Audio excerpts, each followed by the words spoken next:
Equality, पहला right क्या लिखा है? Equality before law and equal protection. दूसरा क्या लिखा है? पन्ना सब पढ़ ले, आधे घंटे से टाइम पास कर ही रहा है उसके साथ, पढ़ ले, बुक्स नहीं निकाले अभी तक। दूसरा क्या लिखा है? ग्राउंड ऑफ रिलीजन, ठीक है। उसके बाद क्या लिखा है? इक्वल अपॉर्चुनिटी इन पब्लिक, क्या प्राइवेट लिखा है क्या? Public employment. फिर क्या लिखा है? अबॉलिशन ऑफ अनटचेबिलिटी यानी अछूत। उसके बाद टाइटल्स, ठीक है। इक्वालिटी के अंदर इतने सारे आर्टिकल आते हैं, एक राइट टू इक्वालिटी के अंदर 14 आर्टिकल, 14 से आर्टिकल 18 तक हमको याद रखना है। पहला 14 क्या है?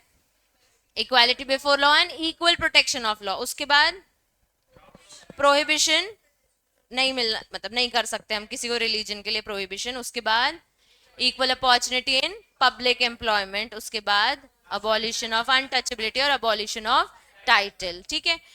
सरलीन अब बंद कर दे टिफिन। चलो, equality before law and equal protection of law, article 14 ने क्लियरली बोल दिया कि आपको पहली बात इक्वल इक्वालिटी मिलेगी, इसमें हम कोई डिनायल नहीं कर रहे हैं। ये आपके पास राइट है कि लॉ के बाद आपको इक्वल अपॉर्चुनिटीज है, इक्वल प्रोटेक्शन है और लॉ आपको इक्वल ट्रीट करेगा। अब दो चीजें, इक्वालिटी बिफोर लॉ और इक्वल प्रोटेक्शन, दोनों में डिफरेंस क्या हुआ? नॉर्मल सेंटेंस से क्या लग रहा है? एक इक्वालिटी बिफोर लॉ है, इक्वल प्रोटेक्शन ऑफ लॉज, दोनों में डिफरेंस क्या है? उठ और लेके आ, मैं बोल रही हूँ, जल्दी जा।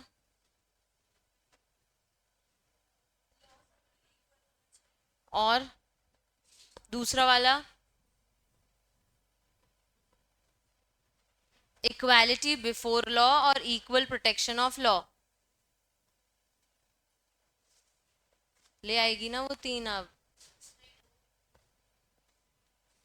सॉरी कान तो तू बोल रही है मेरे को।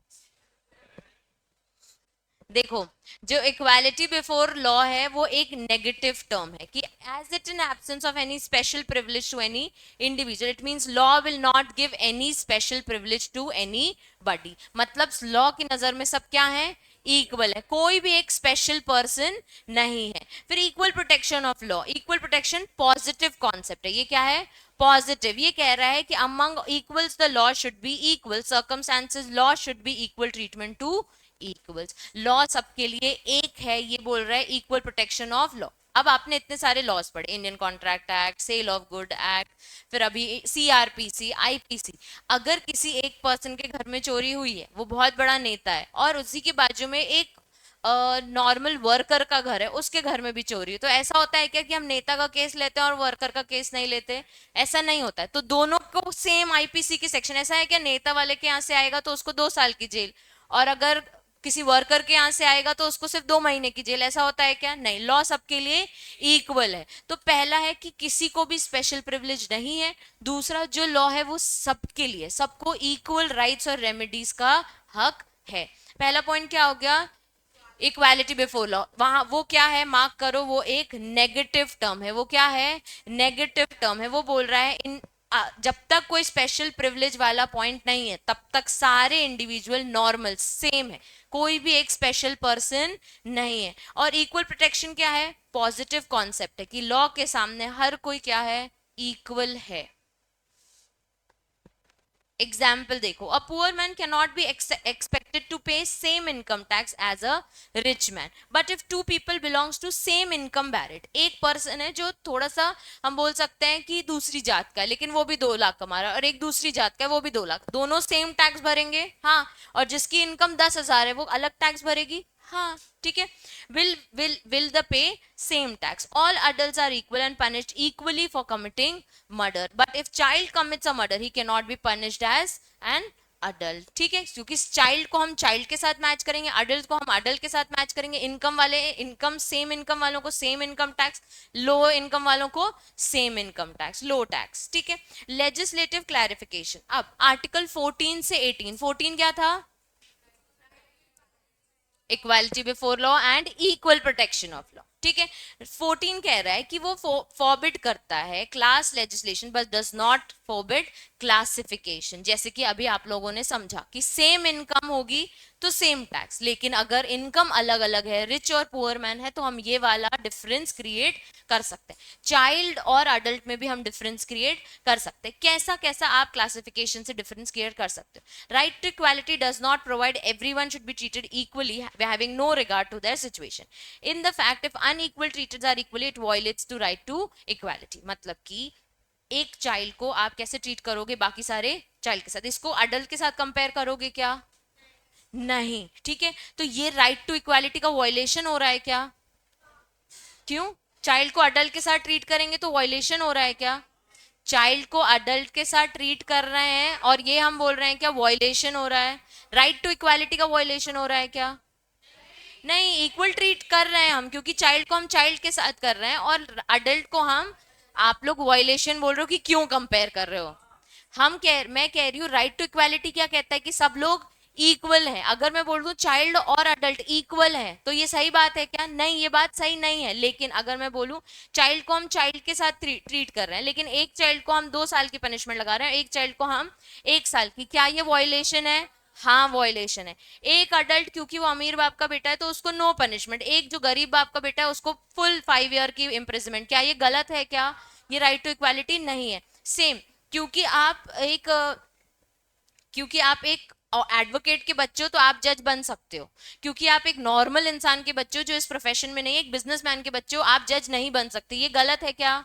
ये वॉयलेशन है। लॉ के सामने आपने उस पर्सन को इक्वल ट्रीट नहीं किया। सो क्लासिफिकेशन कैसे हम कर सकते हैं? कंडीशन परमिसिबल क्लासिफिकेशन, ये वाला क्लासिफिकेशन परमिट है। पहला, there should be clear difference between people who are included and people who are excluded from the classification. अगर चाइल्ड की बात करें तो इस लिस्ट में कौन इंक्लूड होंगे? From 18 below. अगर अडल्ट की बात कर रहे हैं तो 18 अबव। अगर रिच की बात करें तो रिच, पुअर की बात करें तो पुअर। मतलब एक क्लास ऑफ, मतलब अगर इनकम टैक्स की बात हो रही तो रिच और पुअर आप लिस्ट में क्लियरली क्लासिफाई कर सकते हो। बेसिस ऑफ क्लासिफिकेशन, किस किस तरीके का क्लासिफिकेशन? जैसे ज्योग्राफिकल क्लासिफिकेशन कि आप स्टेट में नहीं कवर होते, स्टेट में कवर होते, तो ये चलेगा। उसके बाद ऑक्यूपेशन, क्वालिफिकेशन, ये सब चीजें। अब सीएस, कंपनी सेक्रेटरी में सीएस बन सकता है, कंपनी में सीएस बन सकता है क्या? एक सीए भी कंपनी सेक्रेटरी बन सकता है क्या? नहीं। पढ़ने, वही तो कह रही हूँ ना, अभी उसके पास सीए की डिग्री है, क्या उसको कंपनी सेक्रेटरी का क्वालिफिकेशन दे दूं? तो ये तो इक्वालिटी नहीं है। लेकिन ये क्लासिफिकेशन चलेगा, ये वाला क्लासिफिकेशन चलेगा। Burden of proof, the affected party will have to prove that this is equality is violated. हम नहीं करेंगे। आपको लग रहा है आपके साथ इनइक्वालिटी हो रहा है तो आप प्रूफ करो कहां पे आपको इक्वल ट्रीटमेंट नहीं मिला। Even a single individual may be treated a class by himself on account of some special circumstances. क्या हमारे यहाँ बैकवर्ड क्लासेस, शेड्यूल कास्ट और इन सबको प्रेफरेंस देते हैं अपन? तो अपन ने तो कभी इस पे मुद्दा किसी ने नहीं उठाया कि वाई जनरल, और तूने कहा पीआईएल फाइल की है क्या? शेड्यूल कास्ट और इंडिविजुअल्स को, मतलब हम जनरल पीपल को डिफरेंशिएट करते हैं, हर जगह उनको प्रेफरेंस दिया जाता है, ठीक है? तो ये क्लासिफिकेशन अलाउड है, कॉन्स्टिट्यूशन में अलाउड है, बिकॉज दे आर बैकवर्ड। उनको इतना ट्रीटमेंट आप लोग भी वैसे ट्रीट नहीं करते हैं, तो इसलिए उनको प्रेफरेंस गवर्नमेंट ने कॉन्स्टिट्यूशन में दे। अब तो हो गया है, पर जब से कॉन्स्टिट्यूशन बना उस हिसाब से सोचो ना। तो now people have come up कि इनको हमें प्रेफरेंस देना पड़ेगा, और इसका भी टॉपिक है prohibition on discrimination of grounds of religion. अब क्या मैं एक सिंधी हूँ, क्या जैन धर्म फॉलो कर सकती हूँ? क्या वाहे गुरु वाला धर्म फॉलो कर सकती हूँ? पंजाबी धर्म, ठीक है, सिख धर्म फॉलो कर सकती हूँ, और कोई भी धर्म फॉलो, क्या मुझे प्रोहिबिशन लग जाएगा कि तुम इस धर्म के उस धर्म में नहीं आ सकते?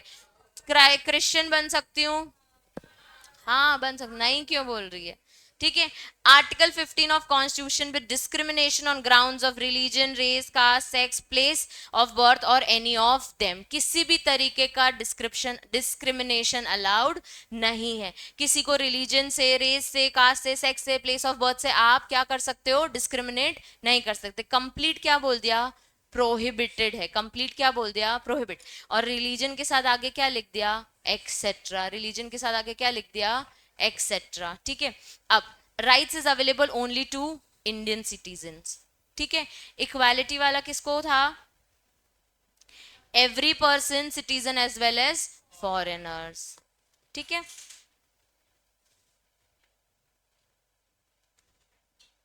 अब देखो, मार्क करो, पहला वाला कह रहा है स्टेट इन चीजों को लेकर डिस्क्रिमिनेट नहीं कर सकता। स्टेट की डेफिनेशन में कौन कौन था कल?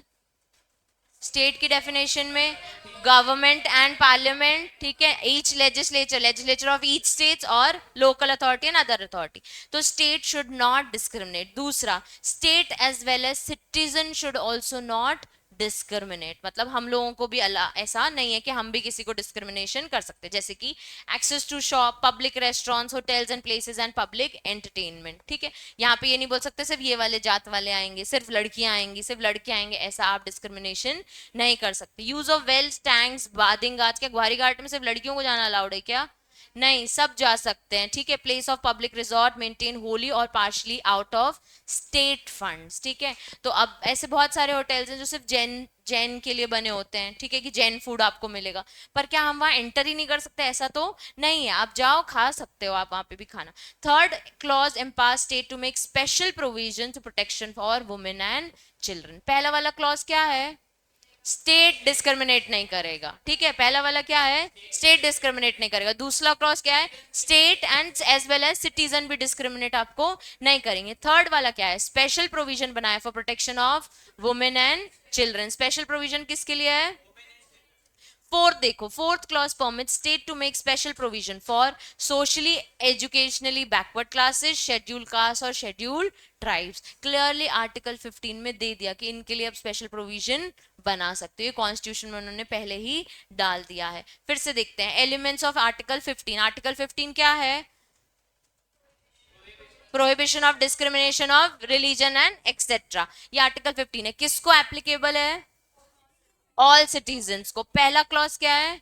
स्टेट डिस्क्रिमिनेट नहीं करेगा। दूसरा, स्टेट और सिटीजन दोनों नहीं करेंगे। तीसरा, शैल हेल्प प्रोविजन फॉर प्रोटेक्शन और वुमेन एंड चिल्ड्रन। उसके बाद fourth, provision for schedule backward class, schedule caste और शेड्यूल ट्राइब्स। अब देखो एक केस दिया हुआ है, ध्यान से सुनना। मेडिकल कॉलेज है, ठीक है, कहाँ पे?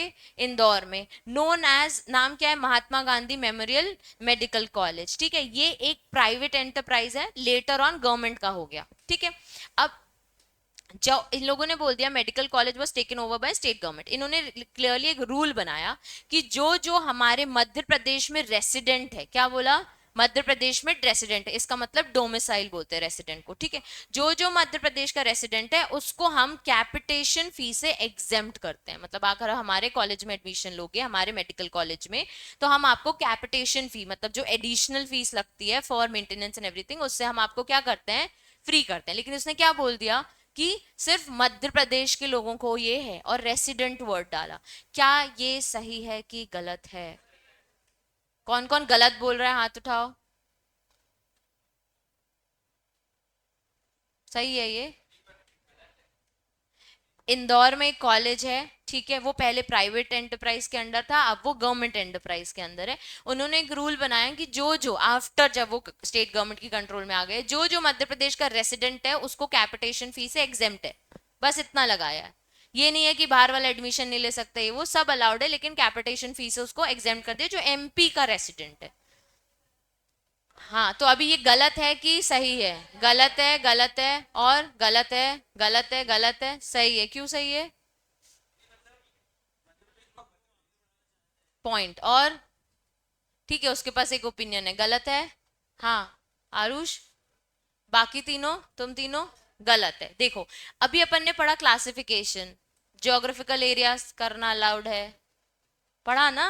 क्लासिफिकेशन ज्योग्राफिकल वाला अलाउड है। इनका पर्पस ये था, हम ये नहीं कह रहे हैं बाहर वाला एडमिशन नहीं ले, हमारे मध्य प्रदेश में डॉक्टर्स नहीं है, हम चाहते हैं आप हमारे कॉलेज से एडमिशन लेके कॉल डॉक्टर बनो, ठीक है, एडमिशन लेके आप डॉक्टर बनो, हम कैपिटेशन फीस से एग्जाम करते हैं, हम बाहर वालों को नहीं। और हमने रेसिडेंट डाल दिया ना, आप मध्य प्रदेश में आके रहो, ले लो फ्री, हमको कोई दिक्कत नहीं। हमने प्लेस ऑफ बर्थ डाला क्या, कि जो जो मध्य प्रदेश में पैदा हुआ है उसको ये फ्री है, ऐसा बोला क्या? नहीं, जो जो मध्य प्रदेश में रेसिडेंट है, जो आके यहाँ रह रहा है, उसको ये फ्री है। आप दे दो अपना इलेक्ट्रिसिटी बिल की, देखो हम यहाँ रह रहे हैं, तो हम आपको फ्री कर देंगे। क्लियर है? ये लिखा कि आधार जिसके मध्य प्रदेश लिखा होगा उसको फ्री है, ऐसा है क्या? नहीं। तो देखो, अ रिट वॉज फाइल्ड, इसमें किसी ने एक मुद्दा भी उठाया, आप जैसे में किसी एक पर्सन ने मुद्दा भी उठाया कि मध्य प्रदेश ने राइट टू इक्वालिटी का वॉयलेशन किया है। डिसीजन आया, court held that place of birth और place of resident two different things हैं, डिस्टिंक्ट थिंग्स हैं, ठीक है। आर्टिकल 51 में बोल दिया discrimination place of birth and it can't read as place of resident. देखो यहाँ पे लिखा है क्या क्या है, religion, race, caste, sex, place of birth और any of them. Place of resident लिखा है क्या यहाँ पे? नहीं। तो अगर डिस्क्रिप्शन सिर्फ डिस्क्रिमिनेशन सिर्फ इन चीजों को लेके है तो हम बोलेंगे राइट टू इक्वालिटी हार्म हो रहा है, वॉयलेट हो रहा है, वरना उन्होंने सिर्फ रेसिडेंट की बात की थी, hence it is not violative. Clear हो गया? कोर्ट ने फर्दर एक और चीज हेल्ड की classification was just and reasonable because it was based on ground of primary duty of the state to encourage education in its geographical boundaries. मैंने आपको बोला था कि ज्योग्राफिकल क्लासिफिकेशन अलाउड है, परमिटेड है, और स्वामी ने भी यही बोला, वो अपने स्टेट को बढ़ाना चाहते हैं, इसलिए उन्होंने डिस्क्रिमिनेशन किया है, ठीक है। Next, Yusuf Abdul versus state of Bombay. अभी क्या हुआ, अडल्ट्री पता है क्या होता है? एनीबडी? जब हस्बैंड वाइफ साथ होते हैं तो एनी इंटरकोर्स वाइफ या हस्बैंड किसी बाहर वाले पर्सन के साथ करता है तो उसको अडल्ट्री कहते हैं। इनिशियली दिस वाज ऑफेंसिव, 5 साल की जेल होती थी। समझ आ रहा है मैं क्या बोल रही हूँ? 5 साल की जेल होती थी, अब ये ऑफेंसिव नहीं, ऑफेंस नहीं आता है, क्रिमिनल ऑफेंस में कवर ये नहीं होता है। सुप्रीम कोर्ट ने बोल दिया कि ये पर्सनल मैटर है, आपस में रिलेशनशिप में है, सोशल मैटर्स में आता है, इसमें हम इंटरफेयर नहीं करेंगे, हेंस उसको क्रिमिनल ऑफेंस से क्रॉस कर दिया गया। आप इसको as a ground for divorce use कर सकते हो, बाकी हम इसमें जेल नहीं लगाएंगे, this is open for all, जिसको जो करना है कर सकता है, ठीक है। तो इसमें क्या हो गया था, पहले आईपीसी में एक सेक्शन था 497 जो क्लियरली बोलता था मेन, क्या लिखा है, men having sexual intercourse with the wives of other men. तो क्या वाइफ इन्वॉल्व नहीं है क्या इसमें? है ना, लेकिन ये पनिशेबल सिर्फ मेन को लगाते थे, ठीक है, without the consent of their husbands. Even wives are coming without the consent of their husbands, लेकिन ऑफेंस किसको बना रहे हैं इन लोग? मेन को। ऑफेंसिव किसने किया? मेन को। वुमेन कुछ नहीं, कोई बात नहीं, हमने किया तो क्या, कोई बात नहीं। तो सिर्फ मेन को बोलते थे कि तुमने ये कांड किया है, अडल्ट्री किया, आपको इतना इतना जेल जाना पड़ेगा, और वुमेन घर में चिल कर रही है, ठीक है। आर पनिशेबल लिखा है, ठीक है, without the consent of, are punishable offence of adultery and women can not be punished even for the abettors. Abettors यानी एनकरेजमेंट, मतलब वुमेन को इतनी पनिशमेंट भी हमने नहीं दी थी, इसलिए अब ये हटा ही दिया है, ठीक है। डिसीजन आया था कि section 497 did not violate the right to equality as enshrined 14 and 15। अभी अपन ने फोर्थ क्लॉज क्या पढ़ा था, protection for women and children, इसलिए इसमें वुमेन को उन्होंने जेल डाली ही नहीं थी। समझ आया? तो अब तो ये सेक्शन ही हटा दिया है, सिर्फ केस एग्जाम्पल के लिए। तो कोर्ट ने बोला कि मैंने स्पेशल प्रोविजन बना दिया वुमेन एंड चिल्ड्रन के लिए, hence this is not violative. समझ आ रहा है? हाँ, ऐसे नहीं बोलते, equal opportunity in the in, यार ऐसे नहीं बोलते हैं, कम ऑन, मतलब तू ही डिस्क्रिमिनेट कर रहा है अभी बैठ के, इट्स नॉट अबाउट, नहीं तो people people took it that way only. हाँ, तो नहीं होना चाहिए discrimination, come on, anybody can do it, it's normal in today's. Adultery is very normal these days, it is. हाँ, हाँ, मतलब पीपल आर वेरी, मतलब ओपन मैरिज क्या होता है, आप लोगों ने मूवीज देखी है, कम ऑन, ओपन मैरिज क्या है?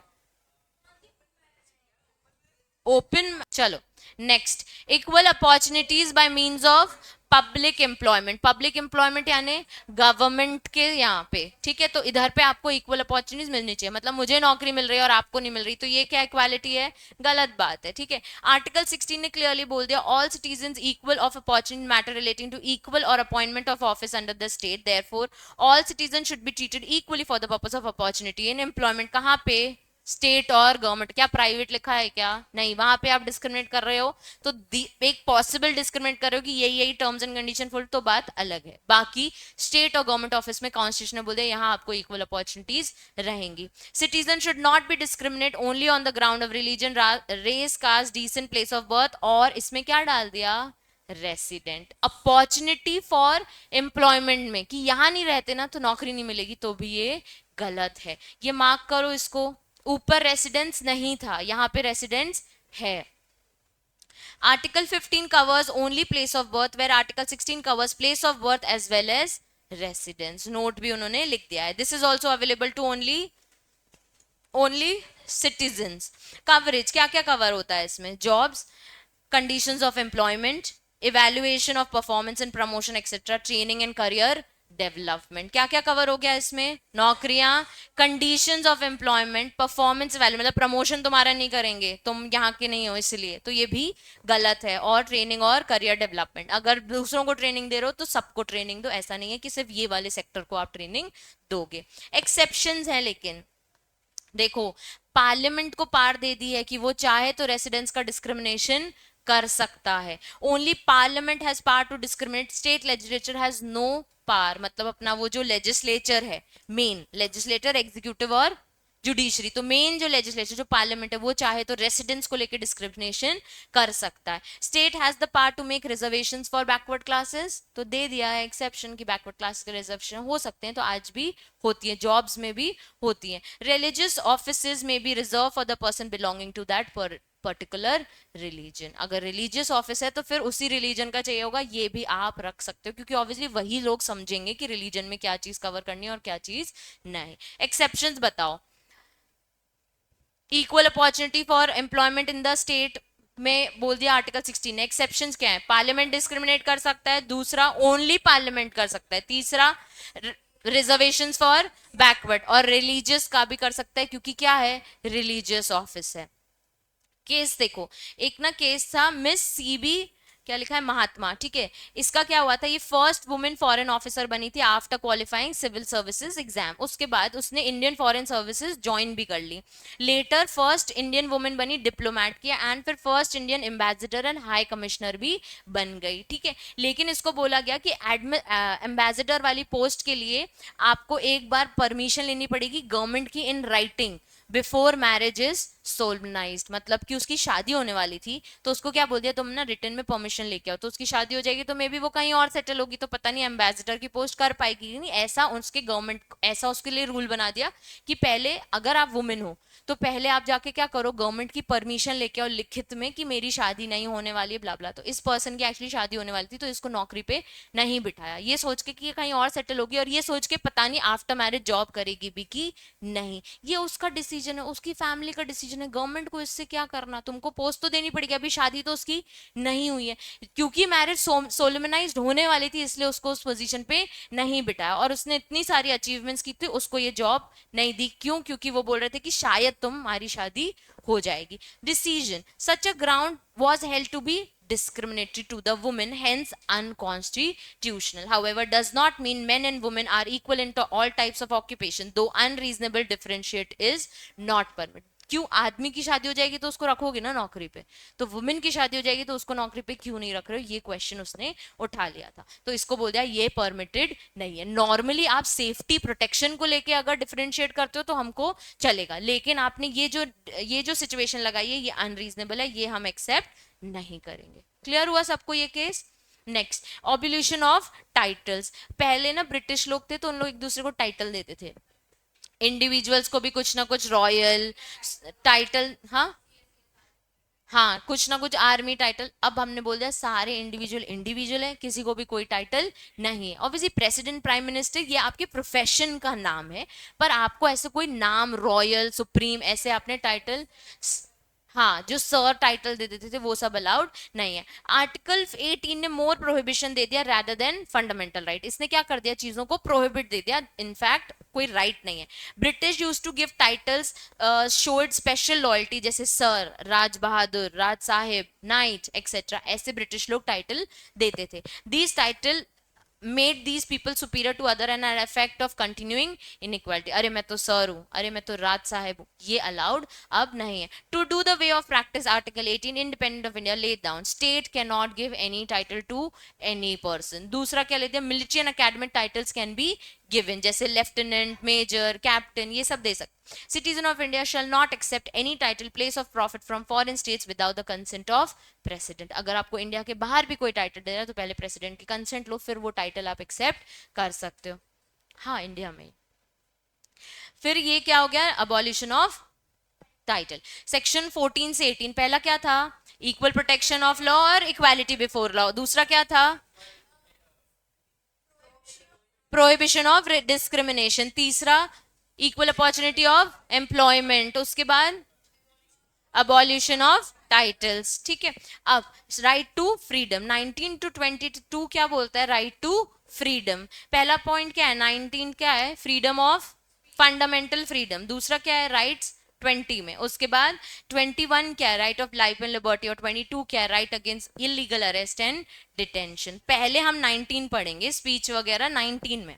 पहले मुझे बता आर्टिकल 19 क्या है, फंडामेंटल फ्रीडम अंडर आर्टिकल 19। 20 क्या है, नॉर्मल राइट्स दिए, फंडामेंटल राइट्स। 21 क्या है, life and liberty and personal liberty. उसके बाद right against illegal arrest and detention.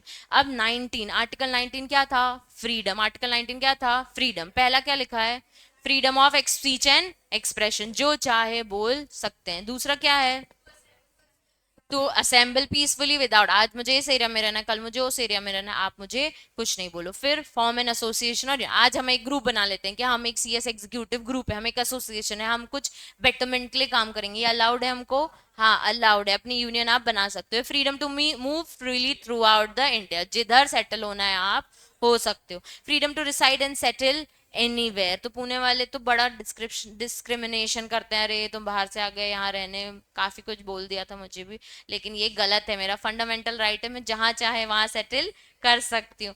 Freedom to carry any occupation, profession and business. आज मुझे सीएस करना है, कल मुझे वकील बनना है, जो चाहे अपन कर सकते हैं। ठीक है, आर्टिकल 19 पहला क्या हो गया, freedom of speech and expression. दूसरा, freedom of assemble peacefully without arms. तीसरा, freedom to form association and union. उसके बाद freedom to move throughout, उसके बाद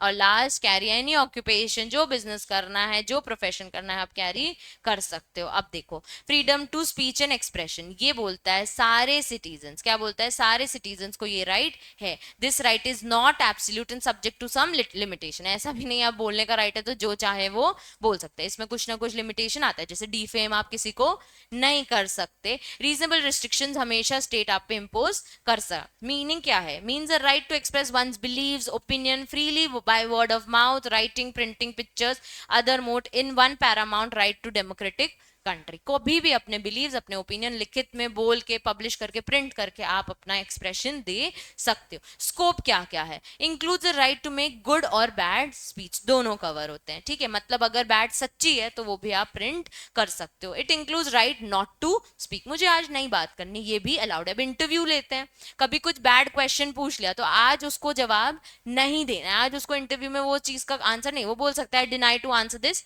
क्वेश्चन, तो वो भी अलाउड है। उसके बाद expression can give even by signs. The freedom of press and right to publish one's opinion is also include, इसलिए न्यूज में कभी कभी कुछ भी उल्टा सीधा भी आता है, उनको अलाउड है।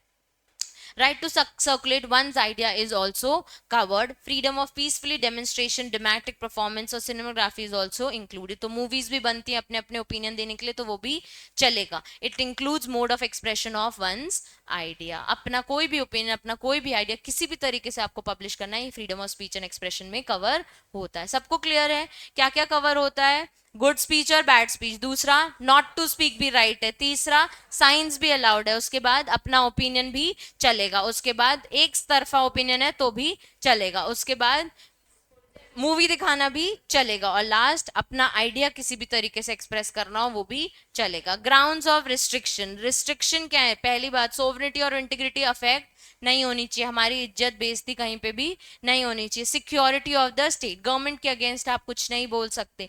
Friendly relation with foreign states, हमारे जो रिश्ते हैं बाहर की कंट्रीज के साथ वो आप अफेक्ट मत करना। पब्लिक ऑर्डर है तो आप स्पीच नहीं दे सकते। डिसेंसी और मोरालिटी, ऑब्वियसली कुछ भी बोलना अलाउड नहीं है। जो मॉरल है, जो डिसेंट है, जो एथिकल है वो आप बोल सकते हो। कंटेम्प्ट ऑफ कोर्ट, जज की बेइज्जती करना अलाउड नहीं है। डेफेमेशन ऑब्वियसली अलाउड नहीं, और इंसाइटमेंट ऑफ एन ऑफेंस, अभी वो डिक्लेयर हुआ नहीं और उसके अंदर की बातें आप डिस्क्लोज करते जा रहे हो वो भी अलाउड नहीं है। क्या क्या अलाउड नहीं है? ग्राउंड्स ऑफ रिस्ट्रिक्शन, पहला सोवरेनिटी एंड इंटीग्रिटी, दूसरा सिक्योरिटी ऑफ स्टेट, तीसरा friend relation with foreign states, उसके बाद पब्लिक ऑर्डर, उसके बाद डिसेंसी एंड मॉरालिटी, उसके बाद कंटेम्प्ट ऑफ कोर्ट, उसके बाद डेफेमेशन, उसके बाद इंसाइटमेंट ऑफ ऑफेंस। अब एक केस देखो, 3 children were expelled from school after they refuse to sing national anthem.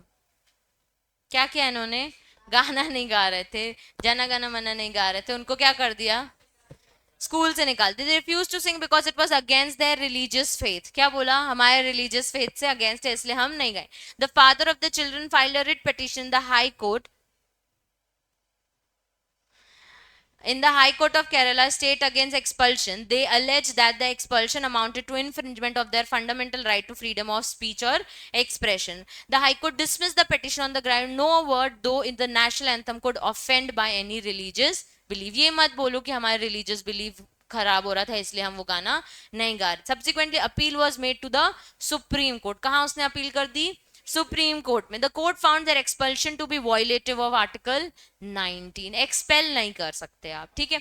None of the laws country obliges individual to sing national anthem, ऐसा तो कहीं नहीं लिखा है कि गाना ही पड़ेगा, ठीक है। If a person standing silently without creating hindrances while others are singing national anthem, there is no disrespect to national anthem. Their expulsion was treated as violative and freedom of speech and expression. Clear है? High court ने बोल दिया कि ये अच्छी बात नहीं है। हाई कोर्ट ने ये नहीं बोला कि उनको एक्सपेल क्यों, हाई कोर्ट ने बोला कहीं पे भी उनके रिलीजियस का बिलीफ तो हम नहीं तोड़ रहे हैं तो उनको गा देना चाहिए था। सुप्रीम कोर्ट ने बोला ऐसा कोई लॉ ही नहीं है कि गाना पड़ेगा। अभी बाहर बज रहा है तो जरूर थोड़े हम सिंग करने लगे, हम खड़े भी हो गए, रिस्पेक्ट दे दी हमने तो चलेगा, तो बात अलग है।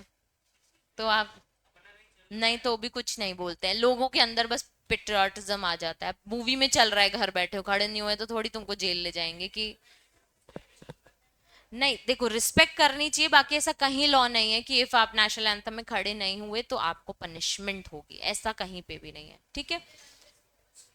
कोई भी हिंड्रेंस क्रिएट नहीं कर रहे, बैठे हो किसी को परेशान नहीं कर रहे तो ठीक है, परेशान करने लग जाओगे तो फिर दिक्कत है, ठीक है। अब के Abbas versus union of India. K Abbas versus union of India.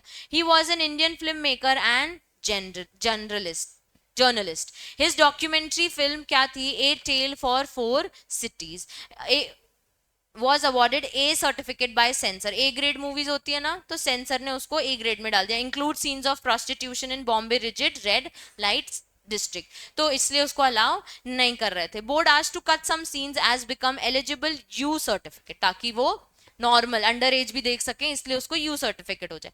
Abbas ने रिफ्यूज किया A certificate, challenge the pre censorship of the cinema as violation of freedom of speech and expression. Judgement आया, supreme court dismiss the petition and upheld act of pre censor board. Apex court has a reasonable restriction state and hence it is not violative. मतलब अगर आपको sensor board मना कर रहा था तो आपको वो मानना चाहिए था, क्योंकि वो हमारी इंटीग्रिटी को अफेक्ट कर सकता है। तो कुछ सेंसर के वीडियोस आपको हटाने पड़ेंगे, ठीक है। उसने बोल दिया कि कोई आपके freedom of speech of expression को वायलेट नहीं। और आज की डेट में होता है, कितनी मूवीज के बाद में वो वीडियोस आते हैं कि ये सीन कट हुआ था, ये सीन कट हुआ था, सेंसर ने अलाउ नहीं किया था, तो जनरली वो वायरल हो जाते हैं, कोई उसको पुटअप नहीं करता है पब्लिकली। पर हाँ, सेंसर बोर्ड बहुत सारे ऐसे सीन्स है जो कट करवा देता है, उसको आप ये नहीं बोल सकते कि freedom of speech of expression हो रहा है, क्योंकि वो हमारी इंटीग्रिटी को अफेक्ट करता है। हाँ, तो ए ग्रेडेड अलाउड है, लेकिन ये क्या कर रहा था, स्पेशली एक बॉम्बे रेड लाइट डिस्ट्रिक्ट को ही, वहां के ही प्रोस्टिट्यूशन के सीन डाल रहा था, तो एक्चुअल सीन्स नहीं डाल सकते ना आप, ठीक है। बॉम्बे सिटी में जो रेड अलर्ट एरिया है वहां के सीन्स डाल रहा था, वो अलाउड नहीं है। चलो, नर्मदा बचाओ आंदोलन और बॉबी आर्ट इंटरनेशनल, एक बार आप रीड कर लेना अभी जब मैं जाऊंगी, ठीक है। 2 केसेस इंटरेस्टिंग है दोनों। चलो next, freedom to assemble peacefully without arms. हम जहां चाहें असेंबल, हम बिना किसी को मारे धारे अगर कहीं खड़े हैं तो आप ये नहीं बोल सकते यहाँ क्यों खड़े हो, यहाँ से निकलो। This article states that all citizens right to assemble peacefully without arms, the right is not absolute, subject to some limitation. मतलब लाठी चार्ज होता है तो वो अलाउड है क्या? खड़े हैं भाई हम ऑफिस के बाहर, आपको क्या दिक्कत है? तो लाठी चार्ज में वो क्या करते हैं, यहाँ से निकलो, यहाँ पे खड़े होना अलाउड नहीं है। कोविड में आप लोगों को घर से बाहर निकलना मना किया था, तो क्या वो रीजनेबल रिस्ट्रिक्शंस में कवर होगा?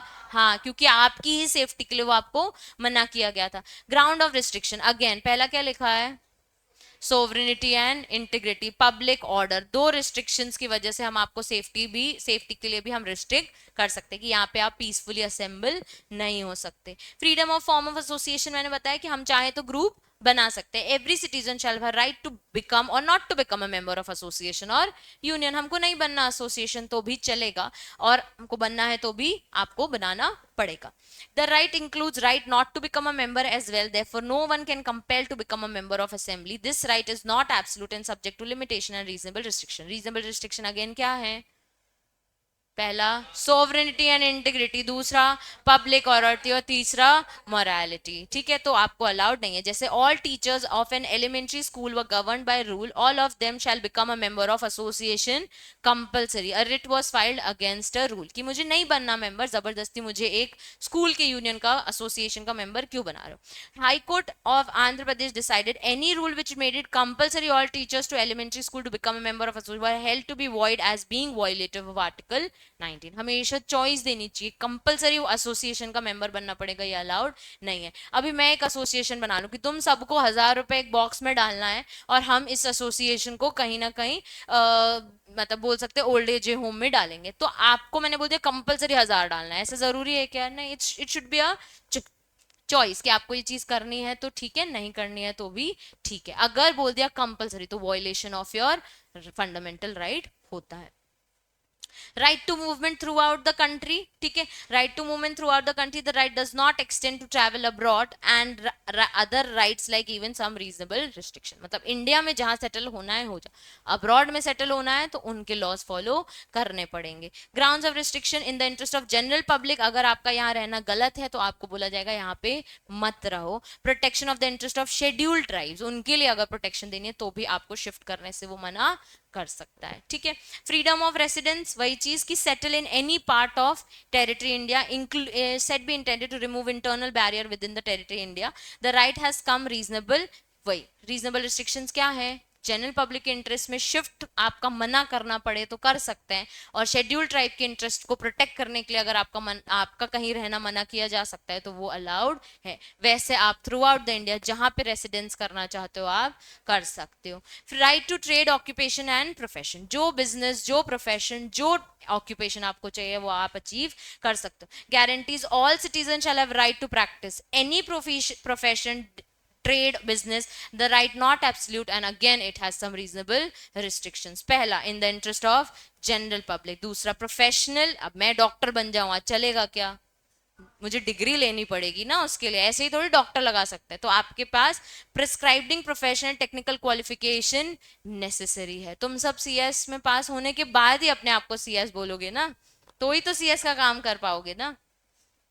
State can create monopolies and then that business trade cannot be carried out by anyone.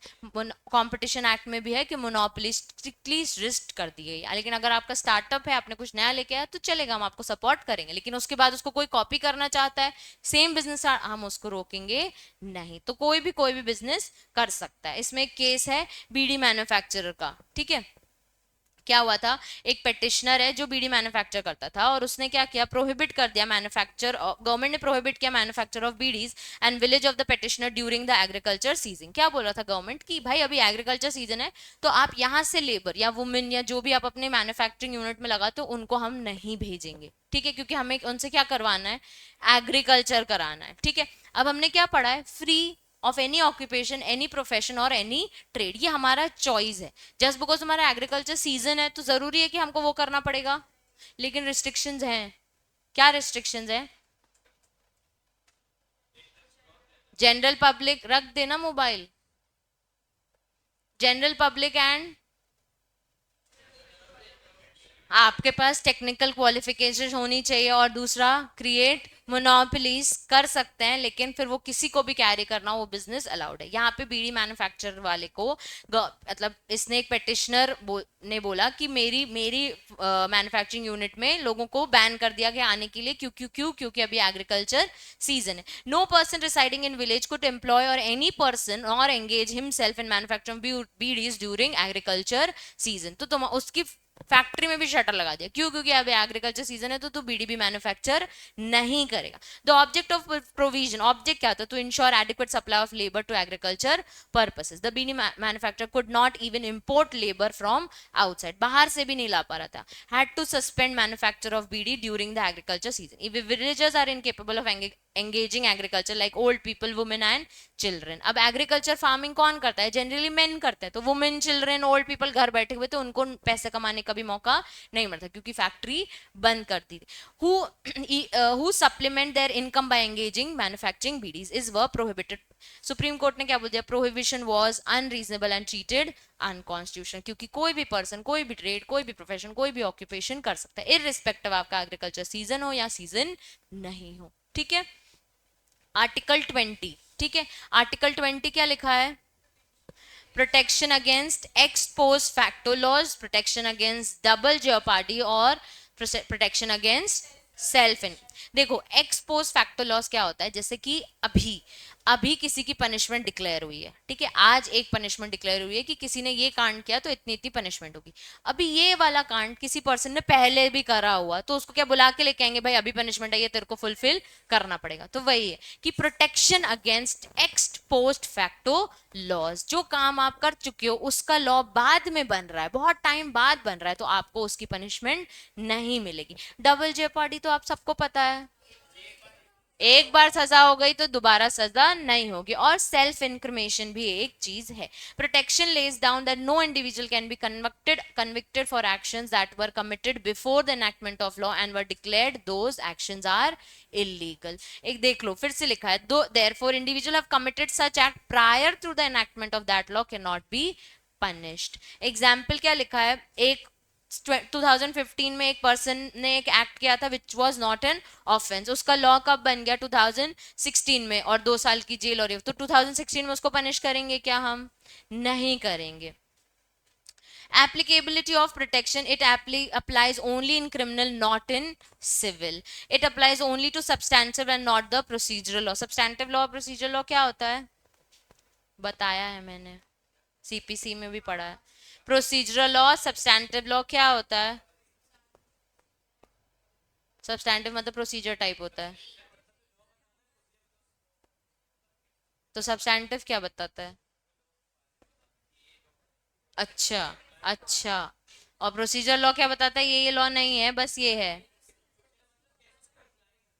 Procedure. चलो ठीक है, लॉ को कैसे इंप्लाई करना, सब्सटैंटिव लॉ आपके राइट्स और लाइबिलिटीज को डिटरमाइन करता है, और प्रोसीजर लॉ इन राइट्स और लाइबिलिटीज को कैसे लेना है वो बताता है। ठीक है, लॉ नहीं बताता सब्सटैंटिव लॉ, आपके राइट्स एंड लाइबिलिटीज, ड्यूटीज, ये सब बताता है। चलो, Shiv Bahadur Singh versus state Vindhya Pradesh. Question was raised whether the prohibition of ex पेटो will apply to the punishment of sentence only to procedure और ट्रायल ऑल्सो। मैंने क्या बोल दिया, किसको एप्लीकेबल है, only to,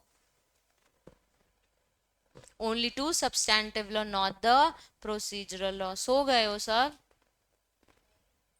protection against double charge, no person can be prosecuted and punished for the same offense more than offense। इसको हम CPC में क्या कहते हैं, रेस ड्यूटी काटा। ठीक है, protection against self incrimination, no person accused of any offence can be compelled to be witness against himself. अपने ही लिए विटनेस बनना अलाउड नहीं है, आपको अपने जवाब में जो कहना है वो अपॉर्चुनिटी ऑफ बीइंग हर्ट मिलेगी तब कहना, अपने लिए आप विटनेस नहीं बन सकते। He must be an accused person, पहली कंडीशन। दूसरी, he must be compulsion to be a witness, और compulsion should result in giving evidence against himself. तो ये चीज हम अलाउ नहीं करेंगे। अभी देखो क्या होता है, एक पर्सन ने चोरी की है, ठीक है, अब उसने तो चोरी कर दी है, लेकिन ये प्रूफ किसको करना है, हमको प्रूफ करना है ना कि इस पर्सन ने चोरी की है। इसको हम अपना विटनेस नहीं बनाएंगे, भाई तू आ, तू ही प्रूफ दे, तू ही एविडेंस दे कि तूने चोरी की थी, और तू acceptance is a different thing, पर हाँ विथ एविडेंस विथ प्रूफ तुम अपने अगेंस्ट विटनेस नहीं बन सकते। ठीक है, तो प्रोटेक्शन मिलता है। आप किसी को भी घसीट नहीं सकते कि तुमको ये करना पड़ेगा। अगर वो अपनी मर्जी से कर रहा है तो ठीक है, वरना उसको हम जबरदस्ती नहीं कर सकते कि अपना ऑफेंस इस तरीके से आपको एक्सेप्ट करना पड़ेगा। इसमें आपको प्रोटेक्शन दे दी गई है। 3 टाइप की प्रोटेक्शन थी आर्टिकल 20 में। पहला क्या, protection against ex post facto laws. दूसरा प्रोटेक्शन अगेंस्ट डबल जेओपार्डी। तीसरा प्रोटेक्शन अगेंस्ट सेल्फ इंक्रिमेशन। अब देखो, protection of life and personal liberty article 21। कौन सा आर्टिकल है?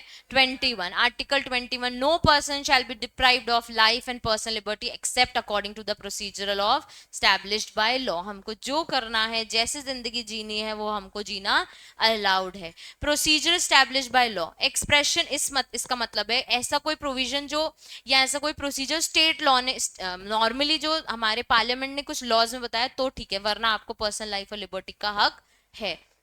इसमें भी कोविड का एग्जाम्पल आता है कि कोविड के टाइम आपको लग रहा था कि हम बाहर जाएं, मूवी देखें, फ्रेंड्स से चिल करें, लेकिन उन्होंने लॉ बना दिया था कि तब आप पर्सनल लाइफ एंड लिबर्टी आपकी कहीं ना कहीं हार्म हो रही थी, पर वो आपकी सेफ्टी के लिए हो रही थी, इसलिए हम उस पर रिस्ट्रिक्शंस लगा सकते हैं। There must be a law justifying interference with the personal life and liberty. The law should be valid or the procedure laid down should be strictly followed. Example लिख लो, COVID. हम देख रहे थे आर्टिकल 21 पर्सनल लाइफ और liberty का।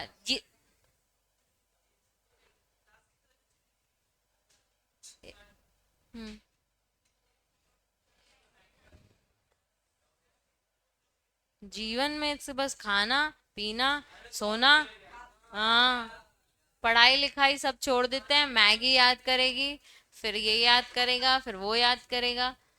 चलो, ice cream patties, रोज रोज वही वही।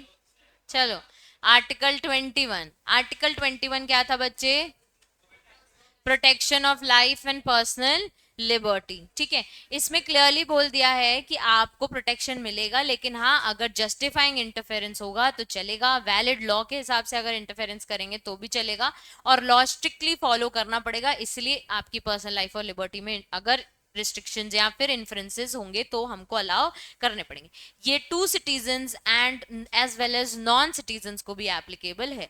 इसका स्कोप क्या है कि two rights have given a paramount position by courts and constitution, life and liberty, दोनों में हमने आपको फ्री किया है। लेकिन इसके रिगार्डिंग कुछ जजमेंट है। देखो, पहला कैसा है? Right to life including right to adopt son. क्या है हमारे पास? राइट है, वी कैन अडॉप्ट सन। ठीक है, narrow interpretation of personal liberty. तो इसका एक जजमेंट अपन क्लास में लास्ट में पढ़ेंगे, क्योंकि अगर ये पढ़ लिया तो तुम आगे के टॉपिक्स वो कर दोगे। ठीक है, सिर्फ केस स्टडीज है। Not limited by bodily restraint versus personal liberty. To travel abroad, क्या हमको अलाउड है अब्रॉड ट्रैवल करना भी? Life includes right to live, freedom from noise pollution और डेथ पेनल्टी एंड आर्टिकल 21। ठीक है, ये बेसिक कुछ राइट्स हैं जो हमारे, सिर्फ जजमेंट्स उन्होंने बहुत सारे दिए हैं, अपन लास्ट में एक बार रीड आउट करते हैं। अब राइट टू एजुकेशन, क्या राइट टू एजुकेशन हमको एक राइट है, आर्टिकल 21A, ये अमेंडमेंट डाला हुआ है। ठीक है, ये बोल रहा है freely and compulsory education to all childrens of the age 6 to 14। वहां लिख लो 6 to 14। इनको राइट है कि कंपल्सरी एजुकेशन इतनी तो आपको लेनी पड़ेगी। Right against arrest and preventive detention, illegal arrest, illegal arrest यानी बिना वारंट के अरेस्ट करके चलेगा, ऐसा कोई हमने ऑफेंस किया नहीं, तो इसके अगेंस्ट भी आपको राइट है। अब प्रिवेंटिव डिटेंशन क्या होता है? कि जेल लेके जाएंगे पर्टिकुलर केस में, कि उसको जेल ले जाएंगे तो उसके पास राइट्स हैं कि वो अपना डिटेंशन भी प्रिवेंट कर सकता है। ठीक है, अब आर्टिकल 21 किसको अप्लाई नहीं होता है? एलियन एनिमीज को, क्योंकि उनको ये राइट नहीं है, जेल लेके जाएंगे अगर आपने हमारे यहाँ पे कुछ गड़बड़ की है तो। पर्सन अरेस्टेड और detained other than under preventive detention, और पर्सन अरेस्टेड और डिटेन्ड अंडर, मतलब अदर देन हो गया और एक अंडर हो गया। इसको इन लोगों ने टेबल में एक्सप्लेन किया है। देखो, पहला क्या लिखा है? Alien enemies. ठीक है, उसमें क्या लिखा है? पर्सन अरेस्टेड और detain other than under preventive detention law, मतलब कि यूं ही उन्होंने कोई भी कांड किया उसको हम कहाँ ले गए? जेल ले गए, तो ये अलाउड है। पर्सन अरेस्टेड और detain under preventive detention law, preventive detention का जिसको मतलब नहीं पता है लिख लो कि जिसको पहले से पता था कि वो डिटेन होने वाला है, उसका प्रिवेंशन। डिटेन होने वाला है यानी जेल जाने वाला।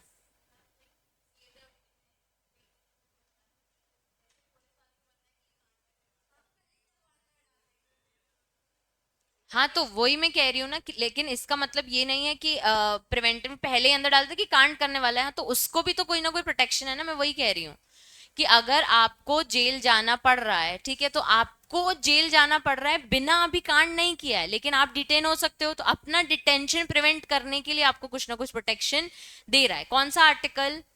Article 21, right against illegal arrest and preventive detention. अब एलियन एनिमीज को तो कोई ये राइट नहीं है, ठीक है, उनको तो हम जेल पहले भी ले जा सकते हैं कांड करने के और कांड करने के बाद भी। No protection allowed. कब प्रोटेक्शन अलाउड नहीं है? No, a person who is arrest can not be detain in custody unless he has inform the grounds of arrest. पहला बोल दिया है कि अगर आपको अरेस्ट करके लेके जा रहे हैं तो आपको ग्राउंड्स पता होने चाहिए। Meaning of preventive detention, a person from committing an offence. ऐसा पर्सन जिसको हमें पता है कि ये कांड करने वाला है, उसको हम क्या कर रहे हैं?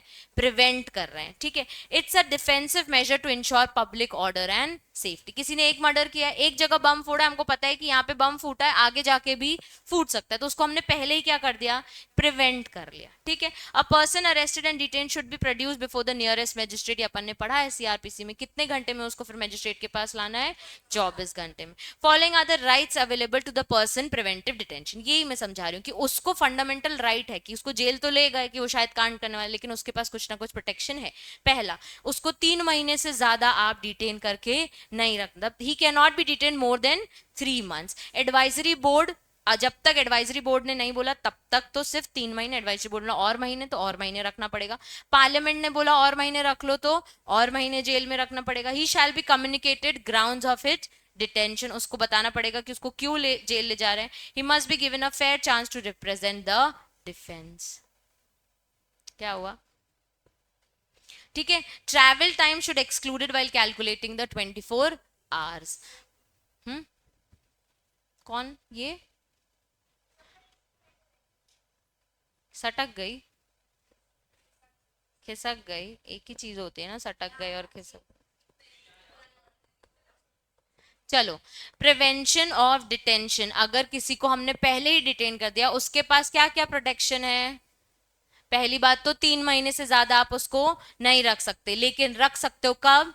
जब एडवाइजरी बोर्ड ने बोला, जब पार्लियामेंट ने बोला, और उसको उसके ग्राउंड्स भी बता दो क्यों उसको डिटेन करके रखा जा रहा है, ठीक है। और अपना वो fair chance to represent the defence, ये भी उसको बचाने का राइट भी उसके पास है।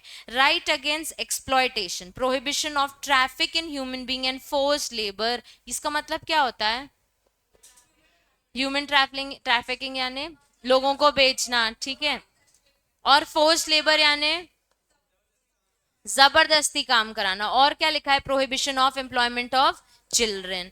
आर्टिकल 23 और 24। 21 क्या था?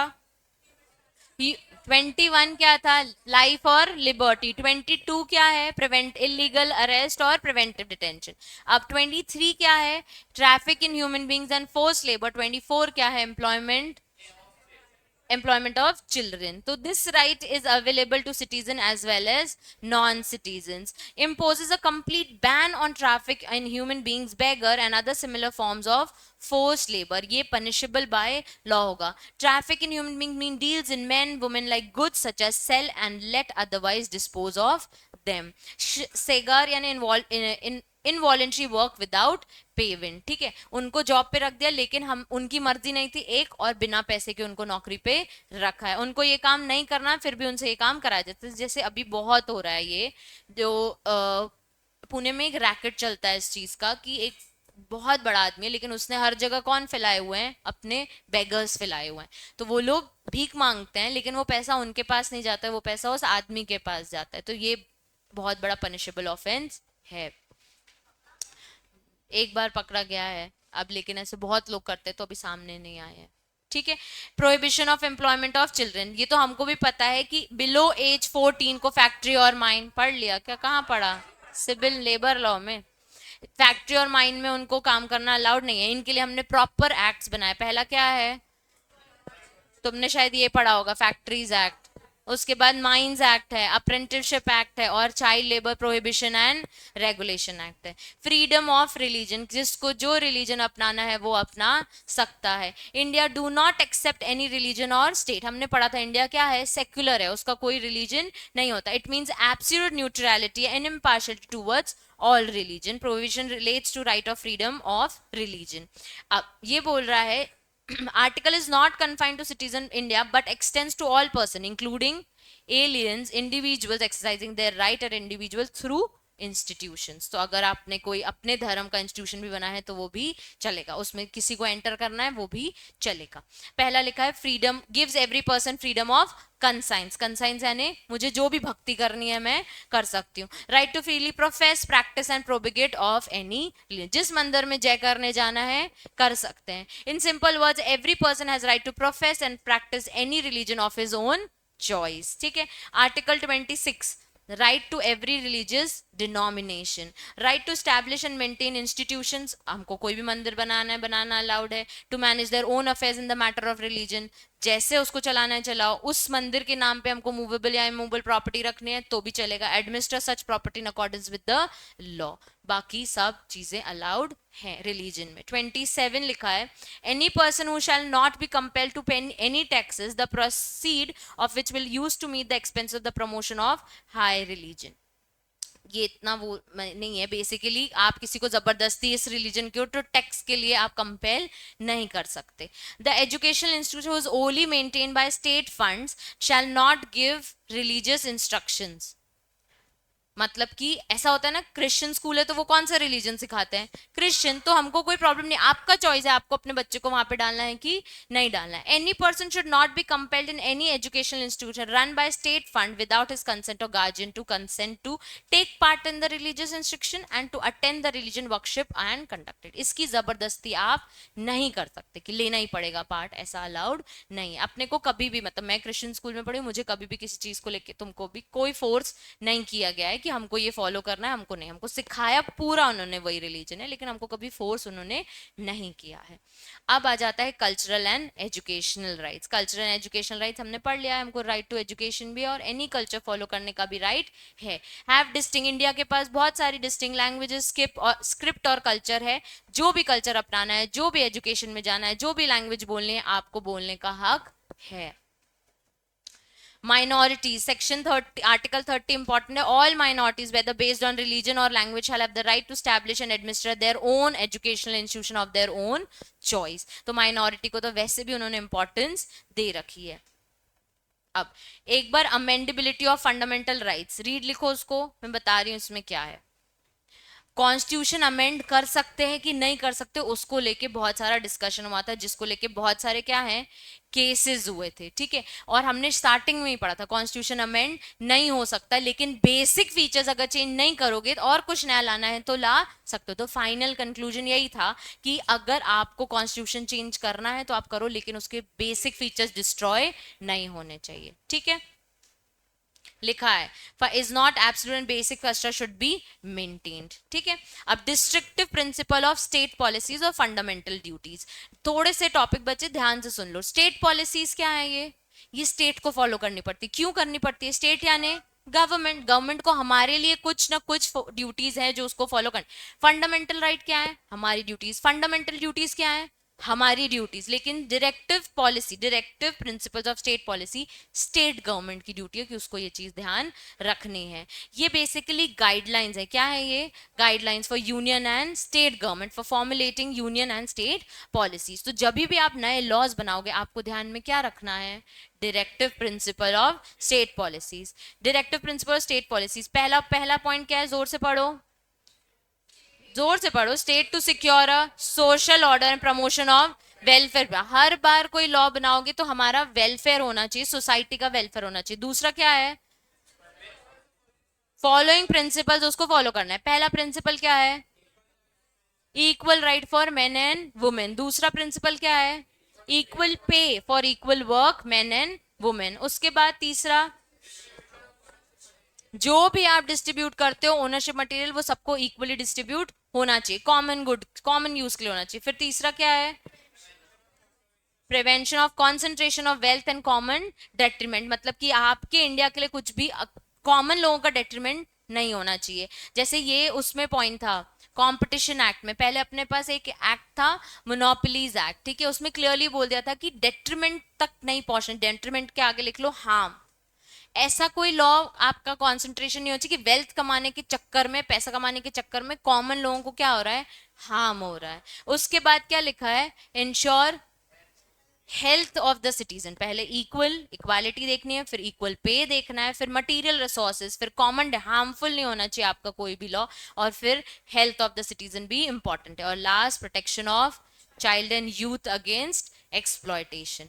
फिर एक और प्रिंसिपल है equal justice and free legal aid. Legal aid यानी आपको कोई लॉयर वगैरह अपॉइंट करना है तो ये आपको अलाउड है। उसके बाद क्या लिखा है, ऑर्गेनाइज क्या करना है, विलेज पंचायत। ये क्या है, directive principles of state policy. Fifth number क्या है,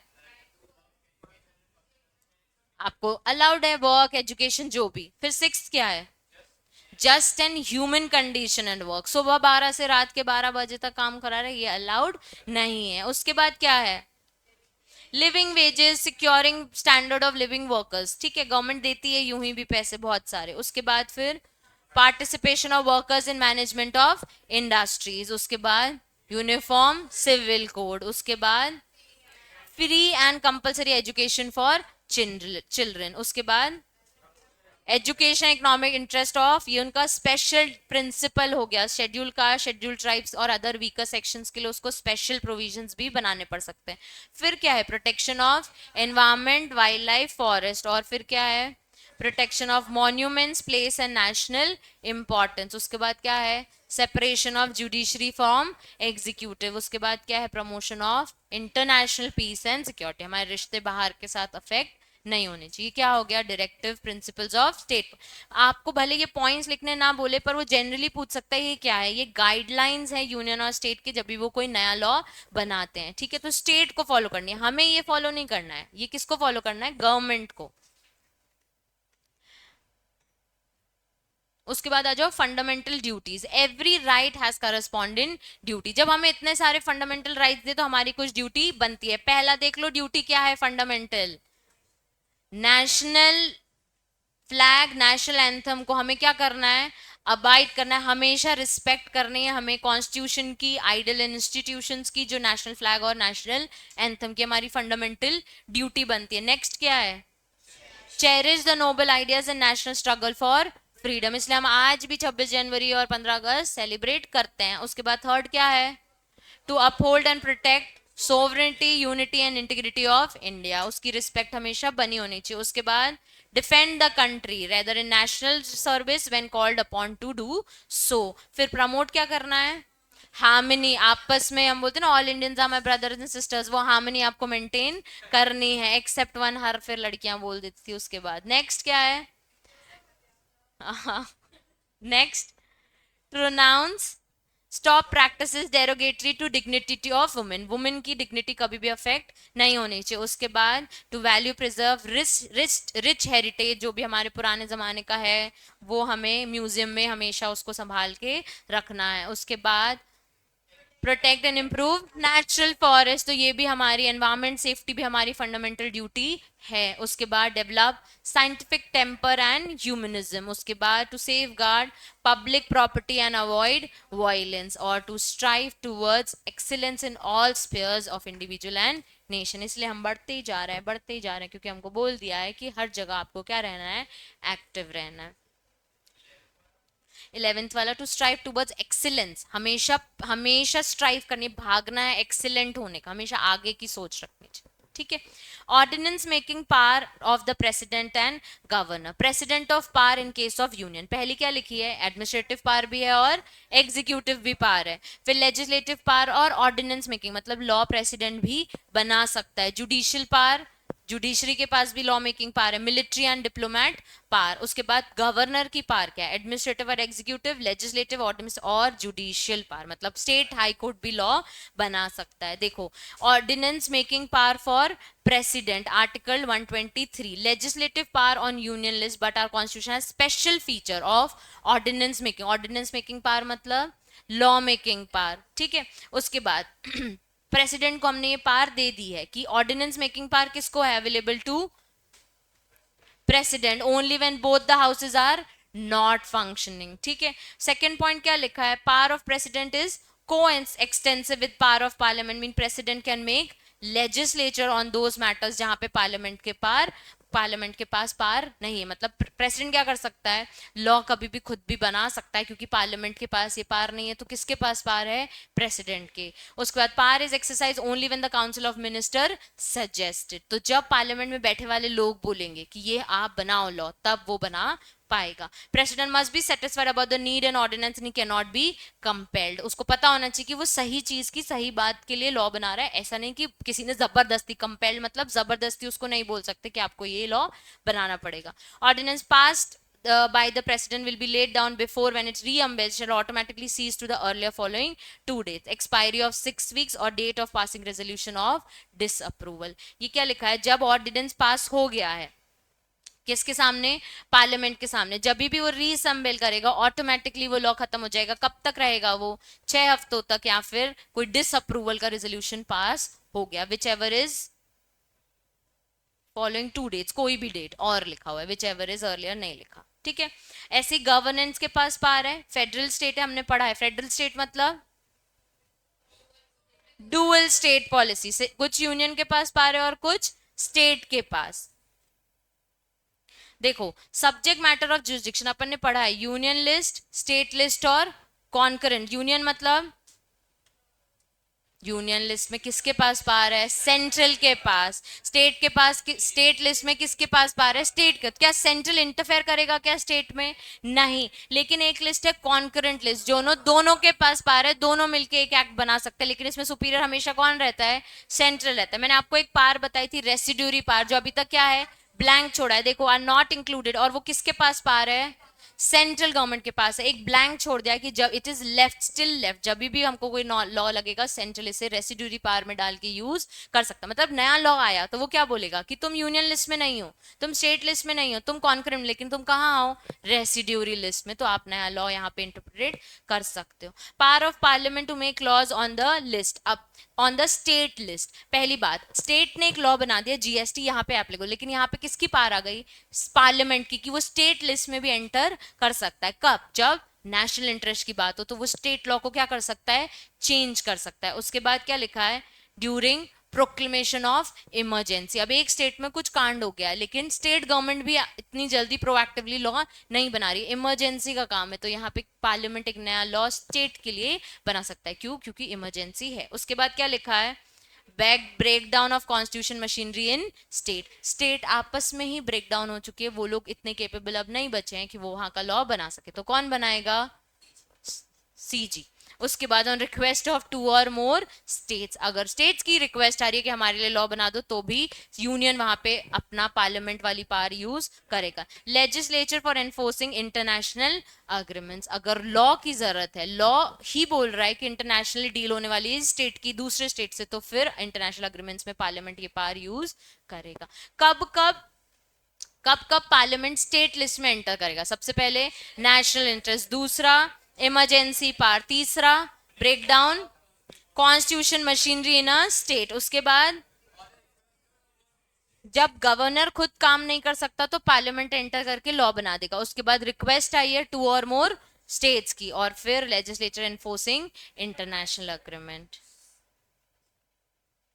बस 2 टॉपिक और बचे हैं. एक देखो, rules apply to interpret legislative list. जब भी आपको कोई लॉ बनाना है तो ये फॉलोइंग रूल अप्लाई होता है. पहला क्या लिखा है, रूल ऑफ हार्मोनियस कंस्ट्रक्शन. ये अपन ने पढ़ा है इंटरप्रिटेशन में. हार्मनी यानी 2 लॉ को साथ में लेके चलना है. तो सबसे पहले आपको हार्मनी लेके चलने की, कोई भी कॉन्फ्लिक्ट नहीं होना चाहिए. अगर कॉन्फ्लिक्ट है तो उसको अवॉइड करना पड़ेगा. तो सबसे पहले हार्मोनियस कंस्ट्रक्शन, हर लॉ को ऐसे बनाना है कि बाकी लॉ के साथ वो क्या कर रहा है, हार्मनी बना के चल रहा है. फिर क्या है, rule of pith and substance. ये पढ़ा है, पिट एंड सब्सटेंस. दूसरा रूल क्या है, पिट एंड सब्सटेंस. इसका मतलब है, देखो, डॉक्ट्रिन इंश्योर करता है कि a law is not declared invalid just because it incidentally touches the subject beyond the legislature authority. Example देखते हैं. देखो, एक लॉ आया टैक्सिंग व्हीकल्स कि जब जब आप व्हीकल खरीदोगे उस पर क्या लगेगा, टैक्स लगेगा। अब law imposes tax on motor vehicles, तो लॉ ने क्लियरली बोल दिया जब जब मोटर व्हीकल खरीदोगे तो क्या लगेगा, टैक्स लगेगा। लेकिन law incidentally affects interstate transportation, अब इंटरस्टेट ट्रांसपोर्टेशन होगा तो टैक्स अफेक्ट होगा, क्योंकि अगर ये तुम लोगों को पता है कि अपने स्टेट में अलग टैक्स लगता है, बाहर कोई दूसरे सस्ती गाड़ियां मिलती है, कहीं महंगी मिलती है, तो कई लोग बाहर से उठा के लेके, तो इंटर स्टेट ट्रांसपोर्टेशन हो सकता है। लेकिन हम अगर ऐसे सोचने बैठे तो हम लॉ बना पाएंगे क्या? अब आप एक बात बताओ, टबैको टबैको का मैन्युफैक्चर बैन करा दिया सपोज, ठीक है, टबैको इज हार्मफुल ये डिक्लेयर करा दिया, मैन्युफैक्चरिंग बैन करा दिया, पर लोगों की इतनी सारी नीड्स है और टबैको से हमारी इकोनॉमी में पैसा आता है, तो इनडायरेक्टली अफेक्ट हो रहा है सब कुछ।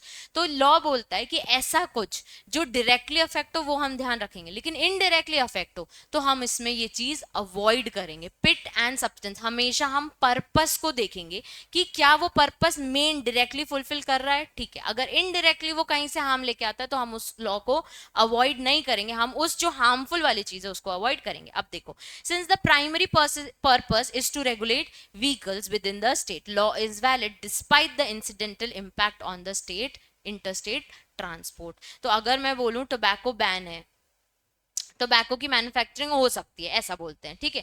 अगर एक लॉ है जो टोबैको मैन्युफैक्चरिंग अलाउ करता है, ठीक है, लेकिन टोबैको हार्मफुल है, टोबैको हार्मफुल है लेकिन लोगों का एडिक्शन है, टोबैको इकोनॉमी भी देता है, तो हमने अभी तक टोबैको को कंप्लीटली मैन्युफैक्चरिंग की तरह से बैन नहीं किया, हमने उसके यूज को बोल दिया कि आपको पता होना चाहिए ये हार्मफुल होता है। इसमें सिगरेट्स भी कवर कर लो, पैकेट में लिखा रहता है, तो हर जगह उन्होंने नोट डाल दिया, तो हम ऐसा लॉ इनडायरेक्टली अगर अफेक्ट करेगा तो अवॉइड कर देंगे, डायरेक्ट अफेक्ट करेगा तो हम अवॉइड नहीं करेंगे। देखो, doctrine of pith and substance applied when a particular law deals with the subject in one list and touches also upon the another list, एक लिस्ट में कवर हो रहा है लेकिन कहीं ना कहीं इनडायरेक्टली किसी और लिस्ट को भी टच करता है, then the true object of legislation is to be determined. हम मेन पिट एंड सब्सटेंस देखेंगे कि आखिर ये लॉ क्यों बनाया है। ऐसे ही colourable what legislature can't do directly it can do indirectly, तो जो चीज डायरेक्टली नहीं हो सकती वो चीज इनडायरेक्टली हो सकती है। तो आपको लॉ में ध्यान रखना है कि पहली चीज हार्मोनियस रखना है, दूसरी चीज पिथ एंड सब्सटेंस, तीसरी चीज कि जो डायरेक्टली नहीं हो सकती उसको इनडायरेक्टली बैन करवा सकते हो।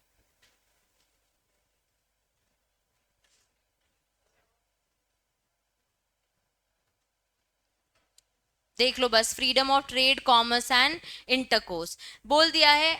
मैं सिर्फ बता रही हूँ आपको, 301 में क्लियरली बोल दिया कि आपको कोई भी ट्रेड और कॉमर्स ऑक्यूपाई करना है in the territory of India you are free. आपको इंडिया में काम करने के लिए ऐसा नहीं बोला जाएगा कि आप इंदौर के हो तो इंदौर में काम करो, आप महाराष्ट्र में जाके बिजनेस करना चाहते हो कर सकते हो। The parliament can impose restriction on freedom and trade intercourse in public interest, public interest में होगा तो वो आपको अलाउ कर देंगे कि आप ये काम ये बिजनेस नहीं कर सकते। उसके बाद imposing restriction should not discriminate between the state, discriminate is only done due to scarcity of goods. अब एग्जांपल समझो, ऑरेंजेस कहाँ बनते हैं, नागपुर में, ठीक है, वो डील कर सकता है किसी भी स्टेट में, तो हाँ वो ट्रेड कॉमर्स कहीं पे भी वो बिजनेस चाहे तब ऑरेंजेस हम वहां से खरीद के यहाँ भी बेच सकते हैं। लेकिन सपोज वहां से सारे ऑरेंजेस लेके आ जाओ और अब यहाँ पे बेचो तो अलाउ करेगा क्या, नहीं, क्योंकि वहां पे स्कैरसिटी हो जाएगी, तो ऐसा वाला डिस्क्रिप्शन डिस्क्रिमिनेशन लगाना allowed है। 304 can impose taxes on the goods which come into their states and other states if those goods are taxed, तो जीएसटी लगा दिया, एक स्टेट से दूसरे स्टेट को इंट्रास्टेट, इंटरस्टेट और फिर सेम स्टेट में इंट्रास्टेट।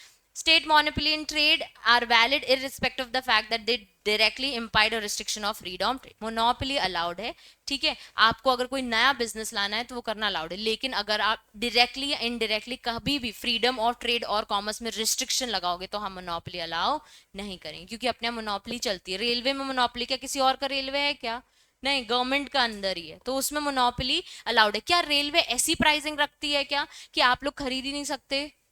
आजकल तो बहुत उसने रीजनेबल कर दिया है कि 3 लेवल है उसमें ना, एसी, 3 AC, हाँ 2 AC, ये सब उसने कर दिया है। तो अभी जब आपको प्राइसिंग की बात आती है तो आपको जो प्राइस लेनी है कर सकते हो, बहुत रीजनेबल होती है। तो इसमें आप अगर मोनोपोली इसमें भी अगर वो कर देगा, कुछ रिस्ट्रिक्शन लगा देगा, हैवी प्राइसेस चार्ज कर देगा अर्न करने के लिए, तो फिर हम रिस्ट्रिक्ट लगाएंगे मोनोपोली, ठीक है। अब जो अपने वो केसेस बचे हुए हैं,